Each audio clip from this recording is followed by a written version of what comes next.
Selamat malam Ibu Bapak, saudara-saudari yang kasih Tuhan, dan selamat Paskah. Kita masih merayakan Paskah sampai peristiwa kenaikan Tuhan Yesus di bulan depan. Ibu Bapak, saudara-saudari berbicara tentang Paskah, maka biasanya ada simbol-simbol yang digunakan untuk menandai Paskah. Kelinci misalnya. Simbol itu tidak ada di dalam Alkitab, tetapi dipakai secara tradisi yang berasal dari tradisi Eropa.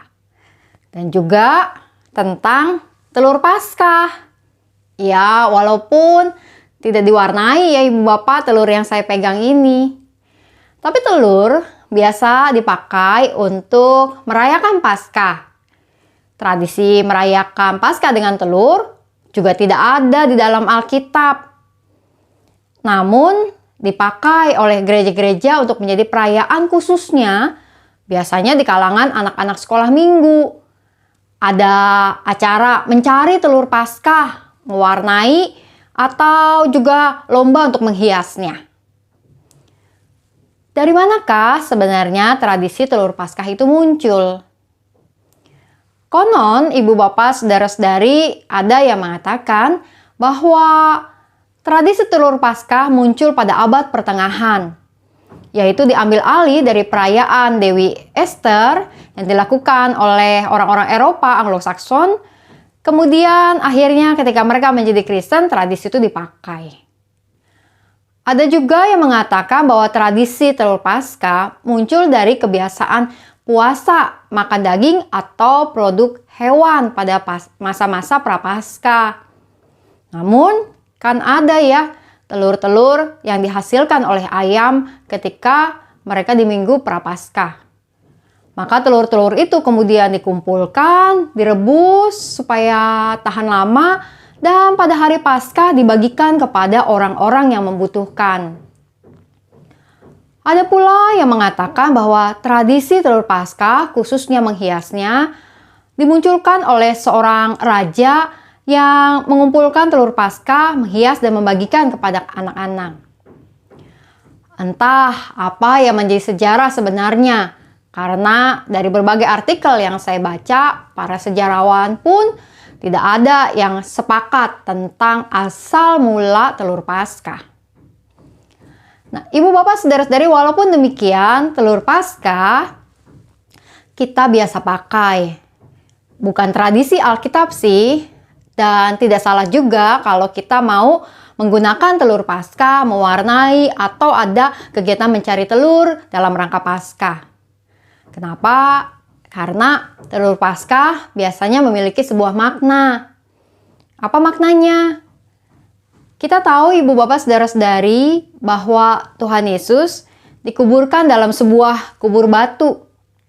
Kubur itu kemudian ditutup dengan sebuah pintu batu. Di dalam Alkitab, pada hari kebangkitan, maka dikatakan di dalam Yohanes 20 ayat 1. Pada hari pertama minggu itu, pagi-pagi benar ketika hari masih gelap, pergilah Maria Magdalena ke kubur itu dan ia melihat bahwa batu telah diambil dari kubur. Kisah kebangkitan menceritakan bahwa dari dalam sebuah kubur batu, kubur yang gelap, kubur yang melambangkan kematian, kubur yang sepertinya tidak ada kehidupan, lalu kemudian keluarlah Kristus yang bangkit, membawa kehidupan bagi manusia, karena maut telah dikalahkan dan kemenangan iman diberikan dalam kuasa kebangkitan. Dan demikianlah sebuah telur Paskah kemudian dimaknai bahwa seperti sebutir telur yang seperti benda mati, tidak ada kehidupan, tetapi ketika ia dierami, kemudian dari dalam telur ini menetaslah seekor anak ayam yang membawa kehidupan yang baru. Tentu saja, walaupun biasanya ketika kita pakai telur Paskah dalam perayaan sudah direbus, jadi tidak ada tuh anak ayam yang keluar. Meski demikian ya, yang kita hayati adalah di dalam sebutir telur yang seperti goa, seperti batu, seperti sesuatu yang tak membawa kehidupan, tapi di dalamnya mengandung kehidupan yang baru.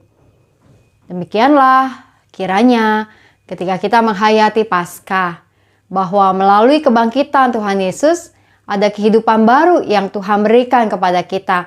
Kemenangan iman dan kuasa kebangkitannya kiranya ada dan terus menguatkan setiap kita. Selamat Paskah. Mari kita menaikkan doa-doa syafaat kita. Kita berdoa.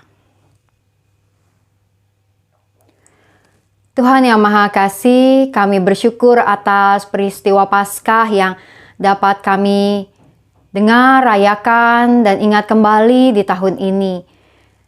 Kami bersyukur untuk setiap para pelayan dan juga para panitia yang telah bekerja keras melayani baik di GKI Gading Indah maupun di berbagai gereja yang ada di seluruh dunia ini.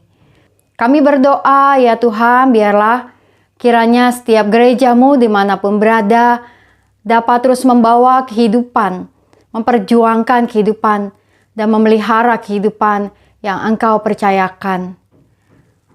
Tuhan, kami juga membawa doa kami di malam ini untuk pergumulan saudara-saudari kami dalam berbagai kehidupan yang dijalani. Pergumulan gereja-gereja yang ada di dunia ini, pergumulan juga setiap umat manusia di tengah konflik maupun juga perseteruan yang ada. Kiranya damai sejahtera-Mu dapat menjadi semakin nyata. Kami berdoa untuk mereka yang bergumul dengan pekerjaan mereka, dengan studi, di dalam kehidupan keluarga, di dalam pelayanan, di dalam setiap langkah hidup yang dilalui, biarlah Engkau yang beserta. Ada jalan keluar dan kekuatan yang umat-Mu miliki untuk menghadapi segala sesuatunya. Tuhan yang Maha Kasih, kami juga berdoa untuk saudara-saudari kami yang sakit dan berada dalam pengobatan atau pemulihan. Kami berdoa untuk Ibu Kesia Nathanael di dalam pengobatan radiasi yang ia jalani. Kami berdoa untuk pemulihan Ibu Dewi Kumalasari di Malaysia. Kami berdoa untuk pemulihan Ibu Oktarina. Kami berdoa untuk pemulihan Bapak Kunjung, Papa dari Ibu Tinawi. Kami berdoa untuk Oma Ratna Setiawati dalam perawatan di rumah sakit. Kami berdoa untuk kesehatan Ibu Damayanti. Tuhan yang Maha Kasih, jamahlah mereka, juga jamahlah saudara-saudari kami yang bergumul dengan berbagai sakit yang ada saat ini, juga mereka yang terjangkit virus COVID. Kiranya kesembuhan ada dari-Mu. Kami berdoa ya Tuhan juga untuk kehidupan kami sebagai bangsa dan negara. Biarlah ada banyak hal yang menjadi baik untuk suasana kedamaian dan toleransi kiranya dapat dinyatakan di dalam kehidupan kami bersama sebagai Indonesia. Tuhan, kami menaikkan doa-doa kami di malam hari ini. Kami percaya bahwa Engkau mendengar dan besertalah dengan setiap kami dimanapun kami berada, dengan pergumulan dan juga setiap harapan, dengan doa-doa dan kerinduan yang kami miliki. Banyak hal yang terus berjalan di dalam anugerah-Mu. Dalam nama Tuhan kami Yesus Kristus kami berdoa dan memohon. Amin. Selamat menjalankan malam ini Ibu Bapak Saudara-saudari dan selamat Paskah, selamat membagikan kehidupan yang indah, kehidupan yang penuh sukacita, kehidupan yang penuh dengan kebaikan kepada banyak orang. Kita akan berjumpa kembali di Syafaat Malam pada hari Jumat nanti dan kita masih akan membahas simbol Paskah. Apa yang akan kita bahas? Nantikan di Syafaat Malam hari Jumat. Salam 3S, sehat, semangat, dan sukacita. Tuhan memberkati.